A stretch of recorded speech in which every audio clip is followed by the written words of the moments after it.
예, 안녕하십니까. 예, 이번 시간에도, 지난 시간에 용화와 인재와의 그 여하시 조사 사례입니까? 하는 질문에 대한 그 내용입니다. 교재는 299페이지 쪽인데, 지난 시간에 내용은 이해했기 때문에 넘어가고요. 오늘은 이제 선문답에서 많이 거론되고 있는 것이 불법의 대의가 무엇인가 하는 문제하고, 조사가 서쪽에서 오신 의미가 무엇인가 하는 이 두 가지 과제가 선생들의 선문답에서 가장 많이 거론이 되고 있어요. 근데 제가 여러 번 이야기했습니다마는 조주선사에게 이 어떤 것이 조사가 서쪽에서 온 뜻입니까? 이 질문이 조주록에 많이 등장합니다. 임재록에도 많이 등장했습니다. 그런데도 많은 선생들이 이 문제를 가지고 구법의 선문답을 나누고 있습니다. 그래서 오늘은 이와 관련된 이야기를 가지고 한번 볼게요.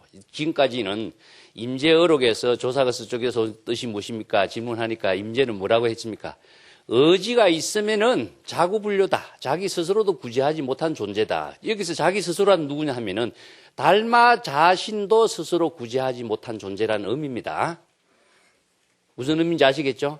달마가 그런 의지를 갖고 있었다면은 달마 스스로도 자기 스스로를 구제하지 못한 중생이 될 뿐이다. 이런 이야기죠.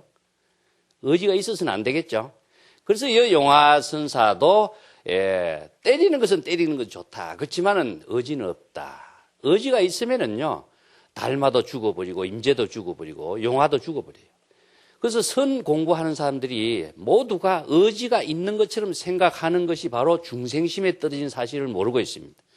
불법에는 항상 이 불교적인 용어를 가지고 정확하게 구분하고 있습니다. 법의 종교라고 하는 의미가 그 법이라고 하는 것을 깨닫게 하기 위해서 반드시 언어라고 하는 사유의 도구, 방편의 도구를 사용하고 있는데 그 방편의 도구가 정확한 법의 체계에서 이루어져 있습니다. 그래서 불교에서는 본성의 작용하고 본성의 작용을 우리가 법성이라고도 이야기하죠. 법성, 진여자성, 이걸 또 다른 말로 한다면 불성 이렇게 표현하고 있습니다. 그래서 성이라고 하는 것은 진여자성에서 작용하는 것은 전부 다 지혜작용입니다. 진여자성에는 일체의 사량 분별과 개념적인 사고나 언어나 문자나 이름이나 어떤 모양을 개입시키지 않고 직접적으로 작용하는 힘을 직관적인 지혜의 힘이라고 그러죠. 직관적인 지혜의 힘이 작용하기 때문에 반야의 지혜가 작용하는 것은 본성에서만 이루어지고요. 그런데 여기에 의지가 있다라고 하는 말이 있죠. 또 중생심으로서 생각하는 것이 무엇이냐 하면은 심. 중생심은 항상 심의, 이 세 가지의 사고 체계에서 이루어지고 있는 내용을 중생심이라고 합니다. 그래서 중생심은 자기가 주인이 돼요. 자기 중심으로 해서 주인이 되어서 어떤 대상 경계를 설정해가지고 주객의 사량 분별적인 의식의 대상 경계를 만들어내요. 이거 의식의 대상 경계를 법이라고 합니다. 그래서 법에 속박되었다. 사량 분별 그 자체가 법이라고 하는 것이 존재하는 것이 아니라 의식으로 만드는 자신의 망심으로 만들거나 자신의 의식으로 만들거나 자신의 어떤 판단하는 잣대의 기준으로 가지고 크고 작고 길고 짧고 좋고 나쁘고 하는 분별심을 가지고 어떤 대상 경계를 분별하는 것을 법이라고 그래요, 불교에서는. 그래서 법이라고 하는 것은 일체 유심조다 이런 말이죠. 일체의 모든 법은 마음으로 만들어내는 법이지 이 법에 실체가 없죠. 이 법에 실체가 있다고 생각하는 것은 중생은 착각하고 전도몽상하고 사량 분별 속에서 영원히 벗어나지 못하는 거죠. 그래서 자신의 의지가 있다고 생각하는 것은 의식의 대상 경계를 갖고 있고 의식의 대상 경계 속에 속박되어 있는 중생이다라고 하는 의미밖에 안 됩니다. 그래서 불교에서 법의 실체가 없다, 자아의 실체도 없다라고 하는 것이 무아설이고 또 아공이라 그러죠. 이걸 자아의 실체가 없다 하는 것을 아공이라 그러고 법이라고 하는 것도 대상 경계의 실체가 없다라고 하는 것을 대성불교에서는 법공이라 그럽니다. 근데 법의 실체가 있는 것처럼 생각하고 자아의 실체가 있다고 생각하는 것은 중생밖에 안 돼요. 그렇기 때문에 의지의 대상이 있어서도 안 되겠고 의지가 있었으면 안 되죠. 그렇기 때문에 이 의지를 초월하게 하는 것을 불법의 반야의 지혜고 불성을 견성, 성불. 본성을 깨달아서 본성의 지혜가 작용하게 하는 것이 불법의 깨달음의 지혜입니다.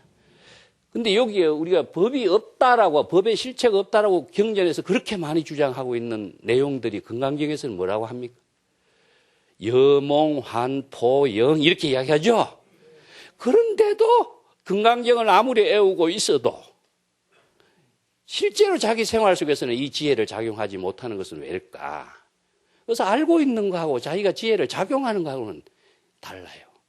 불법을 아무리 잘 알고 있다고 알고 있는 것이 자기가 깨닫고 있다고 착각할 뿐이다 이거죠. 그래서 양념이라든가 아지랑이라든가 아니면 건달바성이라든가 건달바성이라고 하는 말은 요즘 말로 하면 신기루를 그렇게 옛날엔 표현했어요. 신기루. 이게 존재하지 않는데 존재하는 것처럼 착각으로 보이는 것이 존재하는 것이 중생의 망념이 뿌리다. 만약 여기서 달마가 서역에서 오신 의지가 있다. 어떤 의지와 목적이 있다 하는 것이에요. 그렇다면은 자구불료다. 인제는 자기 달마 스스로도 구제하지 못하는 중생일 뿐이다. 이런 이야기를 했죠. 그럼 의지가 없어야 되겠죠. 그렇기 때문에 의지라고 하는 문제가 불교에서는 잘못 이해하는 세속적인 목적의식이다 이겁니다. 자, 내가 여러분 이야기했습니다. 달마가 중국에 부처님의 법을 중국에 전하기 위해서 왔다 하면 의지가 있는 겁니다. 해가 있게 불법을 전하기 위해서 왔다 이거 의지가 있는 거죠. 그러면 달마는 중생이 되기 때문에 자기 스스로도 구제하지 못한 사람인데 그러면 의지가 없다라고 하는 말은 뭐죠? 자기의 원력행을 실행하는 시절인연의 자기의 본분사의 일을 제가 선에서는 불법의 대의라고 이야기했고 그것이 자기 자신의 생명활동이라고 그랬습니다. 그 자신의 생명활동을 어떤 목적의식으로 생명활동하는 사람이 어디 있느냐. 이것을 각자 깨달아서 체득해서 자신의 시절인연의 원력행을 생명활동을 시절인연에 살 수 있는 능력을 안목을 구족하는 힘이 바로 부처와 보살로서 살 수 있는 길이다. 이것을 선성들이 불법의 대의를 바로 구족해서 자신의 시절인연에 따른 자신의 본분사의 생명활동을 할 수 있는 능력을 구족했느냐 못했느냐 하는 이 한마디 이 하나의 문제를 조사가 서쪽에서 온 뜻이 무엇인가 이 한마디 질문으로 던지는 겁니다. 자, 조주력에 또 유명한 구절 두 개가 있어요. 우리가 여러분 너무나 잘 알고 있죠. 어떤 스님이 조주 스님에게 달마대소가 서쪽에서 오신 의지가 무엇입니까 하니까 뜰 앞에 잣나무다 그랬습니다. 정전백수자다 그랬죠. 그러니까 그 스님이 하는 말이 스님 경계를 가리켜서 대답을 하시는 것은 바람직하지 않지 않느냐. 왜 경계로 가지고서 사람들에게 불법을 깨닫도록 제시를 하고 있습니까? 나는 경계를 갖고 제시한 건 아니다. 자네 눈에는 경계로 보일지만은 나는 경계로 가지고 자네에게 불법의 달마가 서쪽에서 오신 의지를 대답한 것은 아니다 그랬거든요. 그러니까 다시 한번 질문해요. 어떤 것이 조사가 서쪽에서 오신 의미입니까? 하니까 역시 뜰 앞에 잣나무다. 똑같은 질문에 똑같은 대답을 두 번 합니다. 왜냐? 그 질문한 사람이 달마의 참된 의지가 무엇인가를 목적의식을 갖고 질문을 하고 있죠. 대단한 의지와 목적의식 갖고 달마가 중국에 온 것이라고 생각하고 질문을 했는데 조주는 어떻습니까? 의지가 없다라고 하는 진실을 생명활동하고 있는 뜰 앞에 잣나무로서 비유해서 대답해요. 뜰 앞에 잣나무가 자기가 남에게 잘 보이기 위해서 정원에 잣나무가 자라고 있는 거 아니죠? 사과나무가 좋은 사과를 만들어서 많은 사람들에게 자랑하기 위해서 사과나무가 사과 열매 맺는 거 아닙니다. 자신의 생명활동을 하고 있을 뿐이에요. 주위에 의식하지 않는다 이거죠. 주위에 의식하는 사람은 자기 일을 하지 못한다고 내가 이야기를 여러 번 했습니다. 이게 자기 본분사인 것이고 본분사가 바로 시절인연의 자기의 일이고 철이 든 사람은 시절인연의 자기 본분사의 삶을 지혜로 한다. 이것을 불교에서는 원력의 행을 실행한다 이렇게 이야기합니다. 그래서 원력의 행을 실행하는 것을 불교는 부처라고 하는데 부처는 지혜와 자비가 구족된 삶을 지금 여기 자기 본분사로 실행하는 겁니다. 지혜라고 하는 것은 궁극적으로 무엇이냐? 자신의 본성의 생명활동이다. 나는 그렇게 이야기해요. 본성의 생명활동 그 자체가 가장 주의를 의식하지 않고 사량 분별하지 않고 자신의 지금 여기 시절인연의 생명활동을 여실하게 하는 모습이다 이거죠. 그래서 여실하게 한다는 것은 진여를 여실하게 사는 모습을 진여라고 이야기합니다. 불교에서는. 그 진여는 본성을 이야기하거든요. 요 경지인데 여기에서 본성의 지혜는 본성의 생명활동은 두 가지의 작용을 항상 구족하고 있다. 그래서 광경에 참 신기하다. 일체 중생이 모두 열애와 똑같은 지혜와 자비의 덕성을 모두 구족하고 있구나. 이렇게 부처님이 설법한 구절이 나와요. 나는 이 구절을 참 많이 내 나름대로 사유도 해봤는데 이 말이 무슨 말이냐 하면은 지혜가 자기의 본성의 생명활동 그 자체는 생명활동이 시절인의 생명활동 그 자체가요. 자기의 본분사의 일인과 동시에 주위의 모든 대상 경계를 초월한 자신의 생명활동이기 때문에 이것이 바로 자기 자신을 성장시키는 지혜인 겁니다. 자기 자신이 여법하고 여실하게 성장되는 것 자체는 바로 자신의 생명활동 그 자체를 지혜라고 이야기해요. 근데 그 지혜가 자기의 성장만 이루는 것이 아니라 불교에서는 이것을 무주와 향상사라고 이야기합니다. 경전에서는. 자신의 향상사의 생명활동이 자기 자신만에 의한 목적의식이 아니라 그것이 바로 지혜로운 생활이 자신의 생명활동이 인과관계, 인연관계를 통해서 일체의 모든 중생들과 함께 나누고 함께 이루어지는 생명활동을 하고 있는 거죠. 이게 자비입니다. 다르게 비유한다면 물이 흘러가는 것이 생명활동이죠.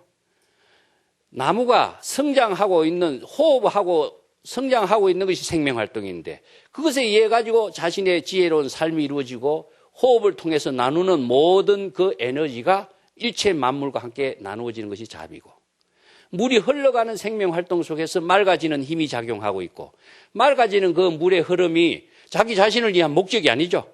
남에게 청정함을 제공해 주는 목적도 없어요. 그냥 자기의 본분사 일만 할 뿐인데 그 청정한 맑은 기운과 힘이 일체 만물에게 생명의 힘을 성장시킬 수 있도록 나누어주고 있는 힘이 있죠. 이게 자비다. 이것을 목적의식을 두지 않고 자연스럽게 이루어지는 생명활동 그 가운데 이루어지는 힘을 지혜와 자비. 그래서 그걸 부처님 법문에서는 우리의 본성의 지혜의 작용이 바로 일체 중생을 구제하는 자비행과 불가분리의 관계입니다. 그래서 한 부처가 구족하고 있는 것이 뭐냐? 지혜와 자비인데 이것을 문수와 보현을 다 구족하고 있다. 이렇게 이야기합니다. 자, 여기서 또 조주의 유명한 판치생모를 한번 보겠습니다. 판치생모라는 것은 이건 앞니빨입니다. 앞니빨. 우리 입술만 열면 앞니빨이 바로 나오게 되어 있습니다. 예. 우리 앞니빨을 판치라고 그럽니다. 생모라고 하는 것은 곰팡이란 뜻입니다. 곰팡이. 그 어떤 스님이 달마대사가 서역에서 온 의미가 무엇입니까? 하니까 조주 스님은 판치생모다. 이 한마디를 딱 건네요. 달마대사가 9년 동안 면벽을 하면서 한 번도 말을 열지 않았다. 침묵을 했다. 침묵하는 것이 달마의 본분사예요.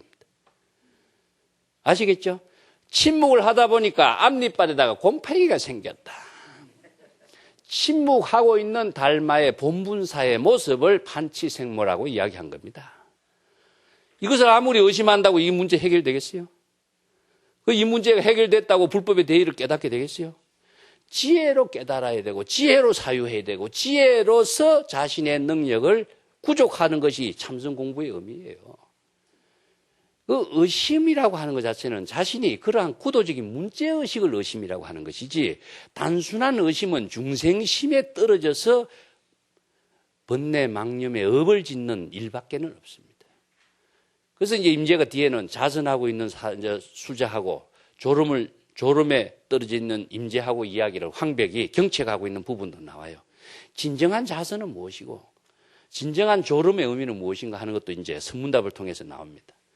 그래서 판치생모를 언어의 도구를 통해서 언어가 제시하고 있는 그 참된 불법의 가르침을 바르게 이해하는 것이 선문답인 것이다. 이렇게 이해를 하시고 이제 판치생모의 의미를 바르게 이해하도록 합시다.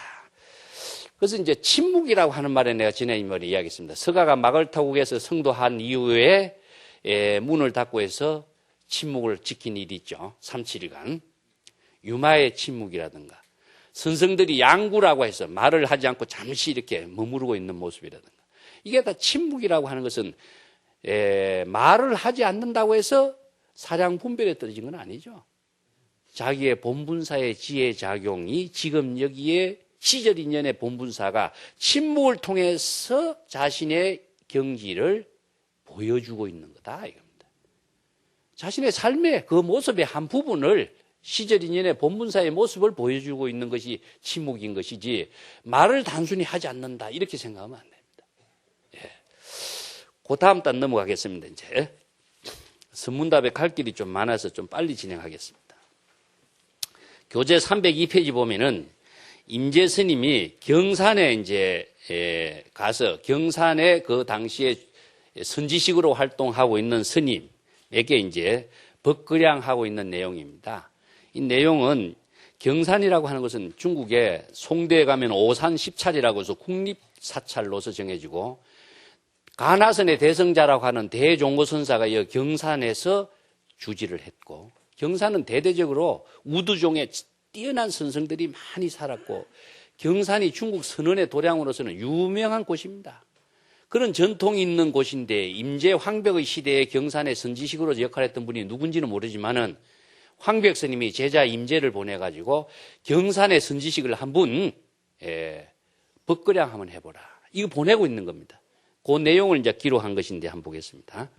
경산에 500명의 대중이 참선 수행하고 있으나 진실로 참선 수행하는 스님은 없었다. 그래서 황벽 스님은 임재에게 자기 제자 임재에게 경산에 한번 자네가 가보도록 해라.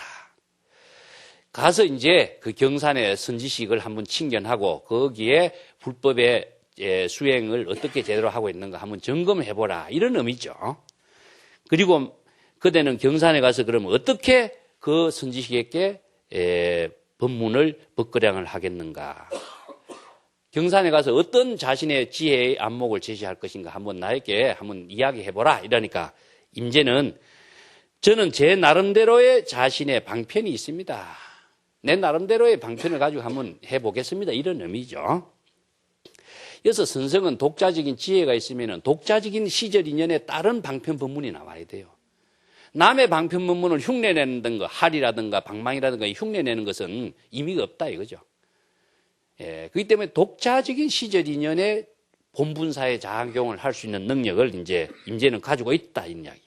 그 임재가 경산에 도착을 했습니다. 그 여행한 복장으로 그냥 걸망을 메고 바랑을 낀 채로 그대로 법당을 바로 들어가는 거죠. 법당이라고 하는 것은 선지식이 법문하는 곳입니다. 그 중국의 선언에서는 사실상 법당이라고 하는 것은 부처님을 안 모셨어요.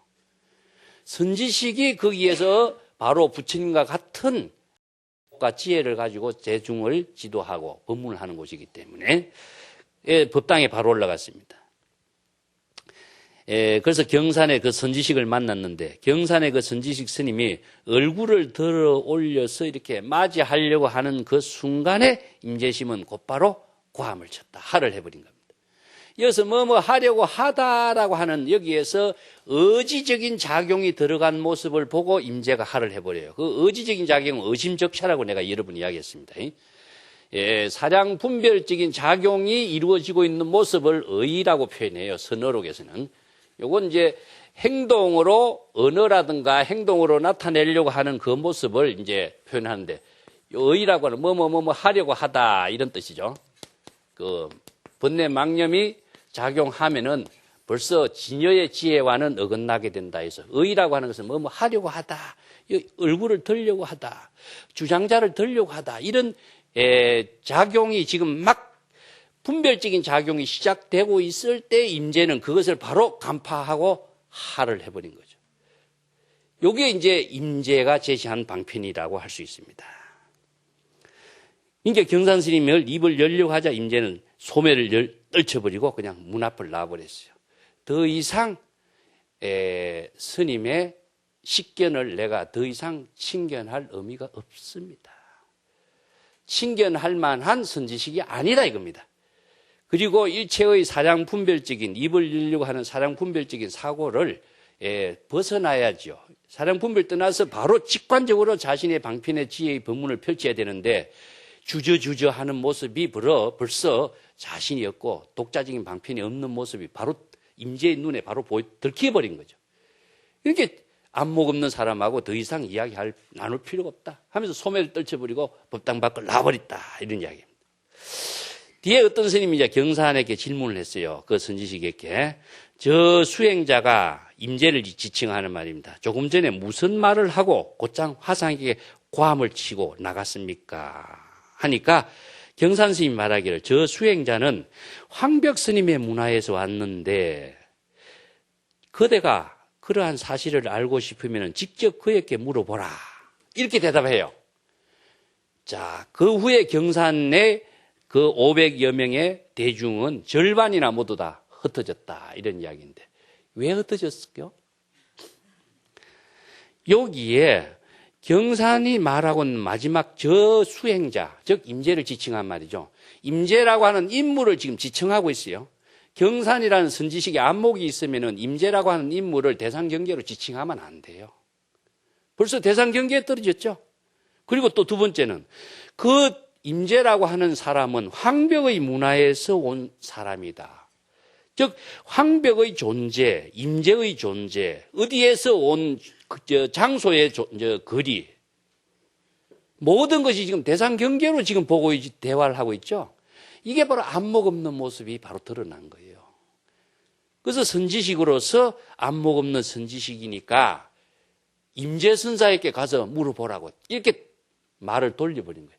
자신이 자신의 지혜와 방편으로서 법문을 해야 되는데 자신이 피해버리고 임재에게 가보라 그러니까 어떻게 했습니까? 그 밑에서 좋은 법문을 배운 학인들이 남아있겠어요?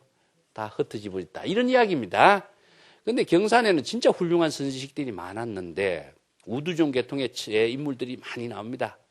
그 당대의 천재적인 도움선사 같은 사람도 우두종 계통의 인물인데 거기서 활약을 했는데 이후에 다른 자료를 난 이제 임재 역주 작업을 하면서 내가 다른 자료를 참조해 보니까 경산에 그 당시에 누군지 모르지만은 경산에는 선언의 전통적인 도량이고 선성으로서의 선지식의 역할을 하고 있는 도량인데 그 당시에는 염불수행을 하고 법당에 올라서 의례의식을 중심으로 하는 이런 도량으로서 소문이 나 있었다 이겁니다. 그래서 황벽이 임재스님에게 경산에 한번 가보지 않겠느냐 이런 지시를 내렸다라고 하는 자료가 다른 기록에 나와요. 그래서 선언에서는 선언의 전통적인 그 정신과 선의 안목을 바로 키우는 후운 제자들을 교육시키는 도량으로서의 그 역할이 제대로 되지 않고 있는 데 대해서 안타까운 점이 있기 때문에 황벽이 임재를 한번 보내서 점검을 시키고 있는 내용이라고 볼 수 있죠. 그 뒷장 넘어가겠습니다. 보화의 이제 이별이 이루어졌어요. 보화의 대화가 몇 번 나왔죠.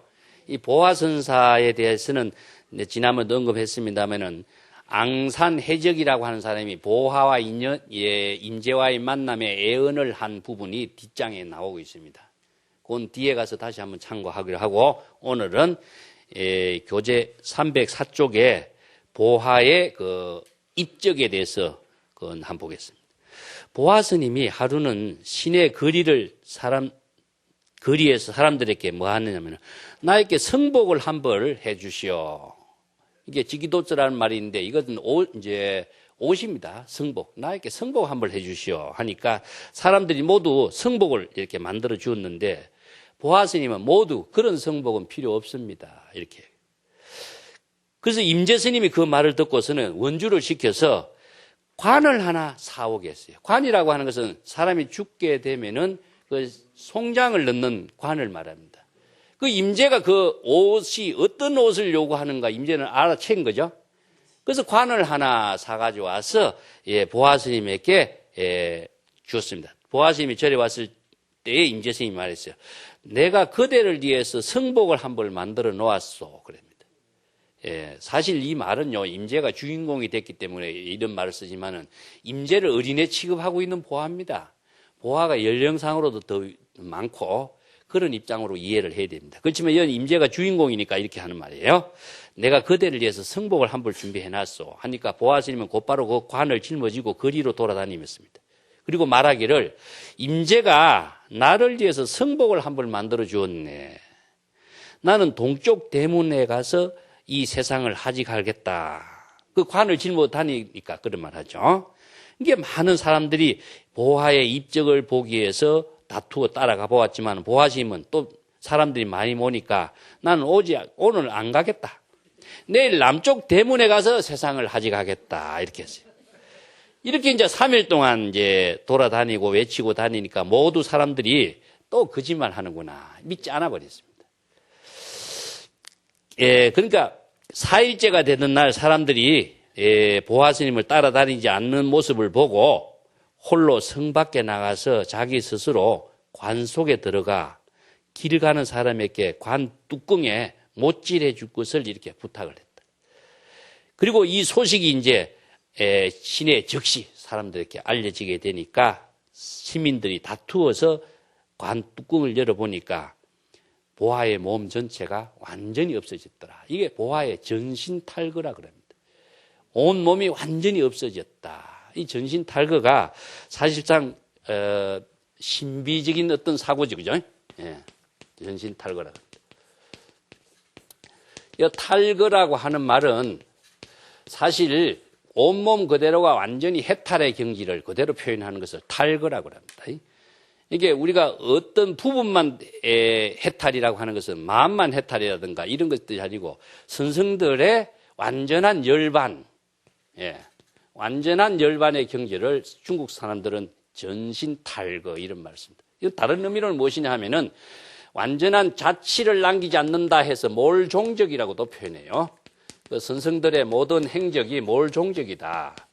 몰종적은 다른 말로 한다면은 일체의 흔적과 자치, 의식의 대상 경계까지도 남기지 않는 그런 모습을 삼업청정행의 모습을 몰종적 또 전신탈거 이런 표현들을 많이 쓰고 있습니다. 자, 그거 한번 살펴볼게요. 그러면서 몸 전체가 없어지고 전신탈거했고 다만 공중에서 보화가 들고 다니던 그 행화의 방편이 뭐였습니까? 요령이었죠. 항상 요령을 들고 다녔다. 요령을 들고 다니면서 울리고 다니는 요령의 그 소리만 은은하게 울려 퍼졌다. 아주 이거 뭐 진짜 드라마틱한 이야기죠. 원효가 항상 무예박을 두드리면서 돌아다니면서 이렇게 두드리고 있다는 그런 이야기나 선생들이 독자적인 소리를 내는 교화 방법을 갖고 있어요. 이것을 법구라고 이야기합니다. 법구. 법구라고 하는 것 자체는 자기의 독자적인 방편의 도구를 법구라고 하는데 이 법구가 모두 다 소리를 내는 것에 의미를 두고 있어요. 주장자라든가 죽비라든가 목탁이라든가 요령이라든가 종이라든가 전부 소리가 나오죠. 이 소리를 법구의 소리를 법음이라고 합니다. 이 자연의 소리도 법음이라고 하는데 법구의 소리는 방편의 작용의 소리이기도 하지만은 사량 분별의 목적의식적인 소리가 아니고 법구에 자연스럽게 나는 본래 그대로의 소리다. 이런 뜻으로서 본음이라고도 하고 법음이라고도 합니다. 그래서 새벽에 우리 종을 절에서 치죠.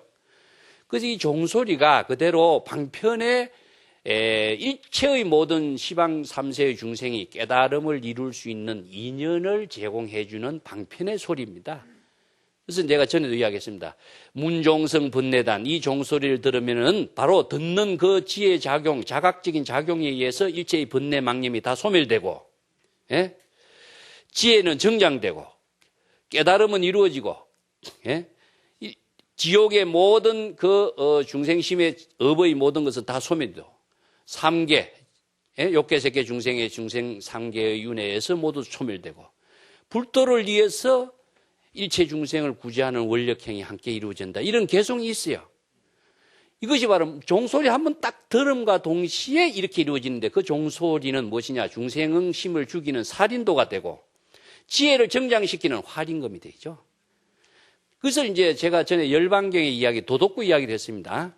열반경에서 독을 많이 바른 그 북을 치면은 그 북소리는 듣지 않으려고 해도 다 듣게 돼 있어. 시방 3세 일체 중생은.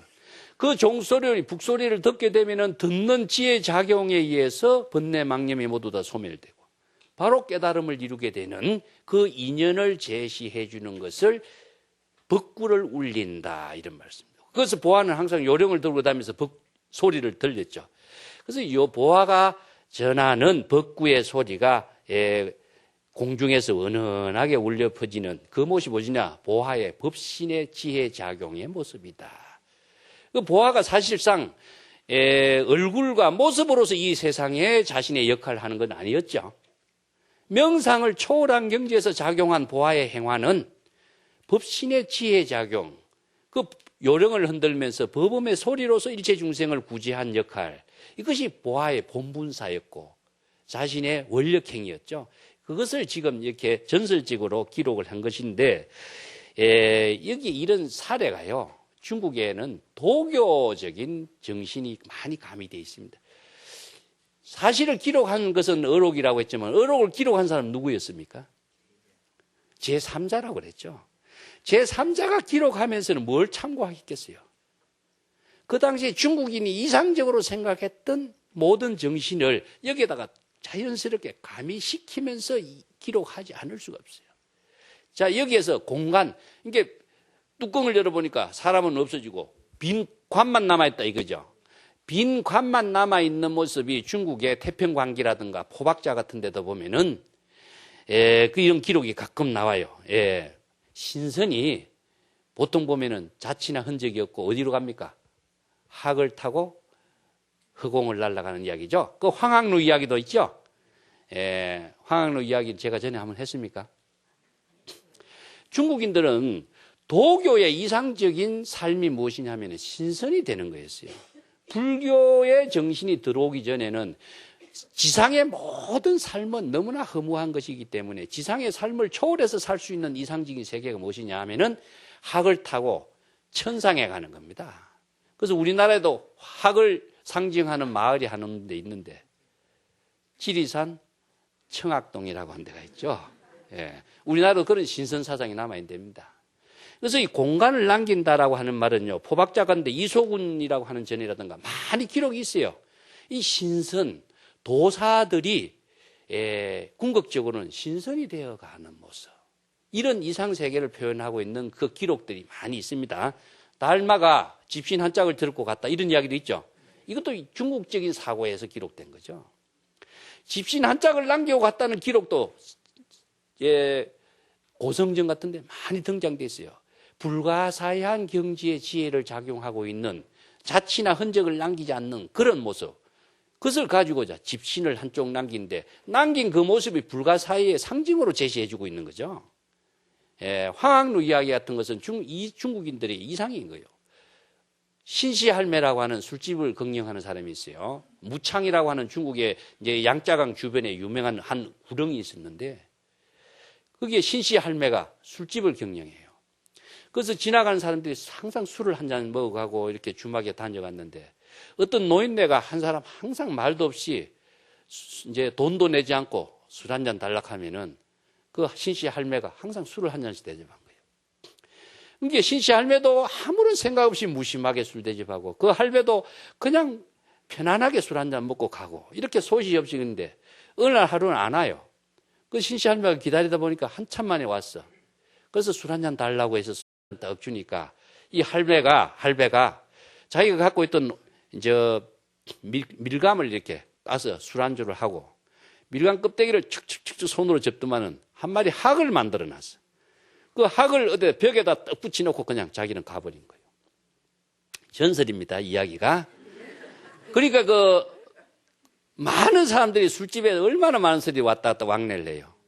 그래서 술 먹으러 온 사람들이 술 한 잔 먹으면 뭘 합니까? 노래를 부르고 술 한 잔 먹으니만 손을 막 침을 치죠. 이게 시와 춤이라는 것이 중국의 그 술 먹고 하는 그 사람들의 그 하나의 문화라. 그렇게 술 한 잔 먹고 춤을 치니까 그 할배가 만들어 놓은 귤 껍질로 만든 그 학이 덩실덩실 춤을 치는 거야. 그래서 그 소문이 나기 시작하고 많은 사람들이 그 신씨 할매 집에 술 한잔 하러 가자. 이렇게 엄청난 돈이 모이겠죠. 근데 이 신씨 할매는 그 영감이 또 기다려지는 거예요. 그래서 천만에 그 영감이 또 나타나고 술 한 잔 달래서 술 한 잔 탁 마시고 나서는 당신 때문에 내가 참 이렇게 돈을 많이 벌었는데 어떻게 했으면 좋겠냐. 그러니까 그 할배는 할 맛 없이 술 한 잔 탁 먹고 탁 손뼉을 탁 치니까 학이 싹 날아오거든. 그 학을 타고 그냥 하늘 공중을 싹 날아갔다. 이 이야기가 황학로 이야기입니다. 근데 이 황학로 이야기가 소문이 나서 신씨 할매가 그 영감 학이 돼서 날아간 그 할배를 그리워해서 그 많은 돈으로 황학로 누각을 지었어. 그 누각을 지고 나서 기둥에다가 중국 사람도 주련을 새기죠. 주련에다가 새길 글을 중국의 천하의 시인들을 다 모아가지고 그 시를 쓰게 한 거예요. 그래서 중국의 유명한 채호라고 하는 시인이 황학로라고 하는 칠언율시를 시를 썼어요. 그 시가 명시 중에 명시라 지금도 남아있어요. 그래서 이제 이백이라든가 이런 사람들이 보고 채호의 이 시를 능가할 시는 없다. 당대 최고의 이백이라고 하는 시인도 채호의 황학로의 시를 능가할 시가 없다. 이렇게 칭찬을 해요. 그래서 그 시가 지금까지 잘 전해주고 있는 이야기입니다. 재미난 이야기죠? 예, 신선이 되는 이야기입니다. 신선보다도 더 좋은 것이 무엇이냐? 신선은 날아가서 자취가 없지만은 부처는 지금 여기서 지혜가 작용하는 힘을 갖고 있어요. 그래서 신선을 부럽지 않게 생각하는 것이 무엇이냐? 지금 여기에서 지혜로운 삶을 함께 나누는 이 불보살의 삶이야말로 지상에 정말 이보다 더 좋은 삶은 없어요. 그래서 보아의 이야기가 선성들에게 뭘 또 남겼느냐? 흔적과 자취를 남기지 않는 불교의 완전한 깨달음의 해탈의 세계를 제시해주고 있는 하나의 상징으로 남았어요. 그래서 요즘에 스님들이 돌아가시고 나면은 좌탈, 임망 이런 말 쓰죠. 예, 여기서 탈거라는 것은 앉아서 돌아가시는 것을 좌탈, 전신 탈거나 똑같은 말이에요. 완전한 열반을 이룬다. 앉아서 좌탈. 임망, 서서 자신의 임종을 맞이하는 경력이 임망이라는 것은 이제 전설적인 이야기고 등언봉 선사는 그러면은 서서 죽고 앉아 죽고 하지만 나는 물구나무에서 한번 죽어보자. 그래서 거꾸로 물구나무에서 죽은 사람도 이해 기록이 있어요. 그것은 이야기로만 우리가 이해하고 좌탈은 어떻게 가능할까요? 우리가 육체적인 고통이 있는 사람이 앉아서 죽을 수 있겠을까요? 그렇기 때문에 이제 이것을 임상적으로 많은 이야기한데 이것은 임상으로 전한 이야기인데 내가 자선이 같은 데서도 이걸 강의를 합니다만은 남칠여구란 말을 써요. 남자는 7일, 여자는 9일. 이게 여자들이 굉장히 생명력이 더 강하다는 이야기죠. 생명을 생산하는 힘이 있기 때문에 더 생명력이 더 강한 것은 당연한 거예요. 그래서 남자는 7일, 여자는 9일을 벽곡, 일체의 곡기를 끊었을 적에 일체의 무고통의 몸이 이루어진다. 그래서 이제 선생들이 나는 이제 먼 길을 갈 것이다. 나는 언제쯤 이제 여러분들하고 하직할 것이다. 이런 말을 해요. 그것은 자신의 시절 인연의 본분사의 일을 스스로 애언을 하기도 하고 그렇게 삶을 실현하는 것이 선생들의 모습이었어요. 그래서 곡기가 있을 때는 아픔, 통증이 있기 때문에 좌탈이라는 것은 불가능합니다. 그래서 이제 여러분들이 이제 단식 해보면 알겠지만은 단식 며칠 해보면요 곡기가 끊어지면은요 고통이라는 것이 점점 없어져요. 어린아이들이 고통을 느끼지 못하는 것과 똑같은 현상이라는 거죠. 그래서 선생들이 곡기를 끊고 7일, 9일 정도의 시간이 지났을 때에는 편안하게 스스로의 자신의 그 임종을 이렇게 스스로 시절 인연에 일러서 맞이하는 그런 지혜를 갖고 있었다라고 하는 이야기도 있습니다. 자, 그 임재와 깨달음의 이야기가 있는데요. 이것은 제가 임재록 처음 시작할 때 했거든요. 그래 했지만 이제 이 내용만 이야기할게요. 임재 스님이 황벽의 문화에서 3년 동안 처음 순일무잡하게 아주 순진하게 수행만 했다. 이거 이야기죠. 그래서 수자가 왜 큰 스님한테 나아가서 불법의 대의가 무엇인가 질문을 안 하는가. 자기가 불법의 대의가 무엇인가라는 자기의 철저한 문제의식을 의심이라고 하는데 이 문제의식을 갖지 않는 사람이 옆에서 시킨 대로 해보니까 그 제대로 질문이 되는 것도 아니고 대답을 해도 질문이 수용되는 건 아니죠. 그래서 3번 두드려 맞은 거예요. 그래서 구도자가 첫 번째 가져야 할 정신이 무엇이냐 하면은 철저한 문제의식을 가져야 된다. 이것이 바로 의심이라는 겁니다. 이걸 대의심이라 그래요. 참선 수행자의 세 가지가 대의심이요, 대분심이요, 대신심이요 이렇게 하는데, 분심은 무엇이냐 하면은 화를 내는 게 분심이 아니라 이건 중생이 되는 거예요. 분심은 무엇이냐? 분발심이라. 자기 자신의 게으름을 떨쳐버리고 끊임없이 구도적인 지혜와 정신이 작용하게 하기 위해서 자기 자신을 분발시키는 힘이 나와야 된다. 이 구도적인 분발심이 있는 걸 말합니다. 신심은 무엇이냐? 네 가지 신심. 불법성 삼보와 자기의 불성이 일체 중생의 지혜를 구족하고 있는 힘을 구족하고 있다는 확신을 가져야 된다. 이 확신이 없을 적에 자신의 가능성의 세계를 실행할 수 있는 힘이 안 나와. 그래서 이거 대분신, 대의심, 대신심 세 가지가 참선 수행자가 반드시 갖추어야 될 것이다. 이렇게 이야기하는 거예요. 이것도 글자 그대로 의심, 무조건 의심하면 된다. 이렇게 생각합니다. 구도적인 문제의식이 철저하지 못하면 안 된다는 거죠. 그래서 세 번 다 질문을 했지만 세 번 다 두드려 맞았죠.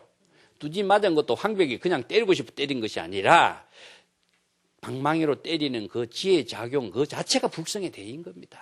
불법의 대의가 그 말고는 또 있을 수가 없어. 지금 여기 자기의 본분사로 지혜 작용하는 것이 불법의 대의죠. 근데 황벽의 그런 불법의 대의의 방편을 임재는 몰라. 왜냐? 안목이 없고 거기에 대해서 자신의 구도적인 문제가 철저하지 않기 때문에 그걸 수용을 하지 못한 거예요. 그래서 대우회를 찾아가서 정진을 해서 나중에 대우의 도움을 받아서 불법을 깨닫게 되는 이야기가 나오죠. 이런 것이 이제 임재의 깨달음의 인연인데, 임재의 문제점이 무엇이냐면은 마음 밖에서 도를 구하려고 하고 남에게서 도를 구하려고 하고 또 자신에 대한 철저한 문제의식이 없는 거, 이런 것 때문에 바른 불법의 그 지혜를 체득하지 못한 것이죠. 그래서 나중에 이제 그러한 것을 두드려 맞는 그 과정 속에서 진정한 불법의 대의가 무엇인가 하는 자신의 힘을 스스로 얻게 돼요. 이 인연으로 해서 대우의 처소에 가서 이제 불법을 깨닫게 되고, 수자의 그 촉발에 의해서 의미 없이 구도적인 생활을 했다가 새로운 자신의 진정한 구도자로서의 전향을 이루게 된 그 인연을 임재록에서 임재의 깨달음 인연으로 전하고 있는 겁니다. 그 자신의 자각적인 문제의식이 없으면은요, 똑같은 것을 공부를 해도 철저해질 수가 없어요. 그 힘을 스스로 만들어낼 수가 없어요. 그래서 이제 이런 이야기를 가지고 앙상과 위산이 임재가 이런 깨달음을 얻게 된 것은 누구의 덕을 받게 된 것이냐? 교재 316페이지에 나오죠. 이게 대우의 힘이냐, 황벽의 힘이냐 하니까 여기에서 마지막에 호랑이 머리를 탈 수 있을 뿐만 아니라 호랑이 꼬리도 붙잡았다 이런 말 하죠. 호랑이 머리와 호랑이 꼬리가 무엇이냐면은 하나는 황벽이요, 하나는 대우다 이거죠. 근데 뱀을 잡거나 호랑이를 잡거나 할 적에 한쪽 부분만 잡으면은 공격을 당하게 되겠죠.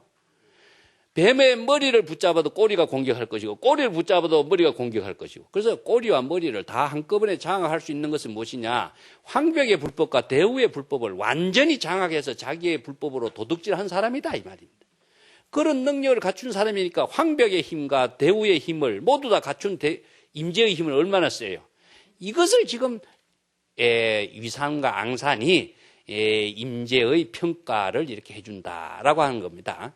이런 점들이 이제 임재의 깨달음의 이야기를 전하는 내용이기 때문에 여기까지 우리가 이해하고, 다음 시간부터는 이제 임재와 황벽의 이야기 선문답이 쭉 연결됩니다. 이 선문답 내용이 조금 이제 그 당시에 선성들의 선문답의 진수라고 할 수 있는 부분이 쭉 남아요. 이런 점들은 다음 시간부터 다시 공부하는 시간 갖도록 하고 오늘 마치겠습니다.